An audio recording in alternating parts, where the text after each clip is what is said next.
আমাদের দেশে যারা নতুন ভাবে এমপি হলো এদের অবস্থা বোঝেন।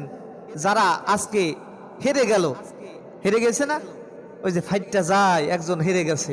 আল্লাহ তাআলা এই দেশের পর রহম করুন, জোরে বলেন আমিন। কারণ এটা হচ্ছে পবিত্র জায়গায়, কথা বলার দরকার আছে।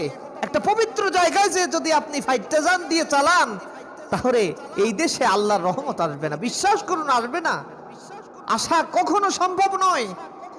কারণ যে একজন চরিত্রহীন লম্পট দিয়ে যদি আপনি কিছু পরিচালনা করতে চান, আল্লাহর গজব ছাড়া আর কিছু আসবে না। একটার পরে একটা লেগে আছে না, আপনি অপেক্ষা করুন। অনেক সমস্যা আছে, এগুলো আমি বলবো না। আরো বলতে চাই যে এই যে আমাদের তৃতীয় শ্রেণীর লাস্ট পৃষ্ঠায় এত মুসলিম অধ্যুষিত একটা দেশে ইসলাম ও নৈতিক শিক্ষার লাস্টের পৃষ্ঠায় যদি দেবদেবী ছবি থাকে, যে ওই যে যুবকদের চরিত্র খাইলো হচ্ছে পরিমল।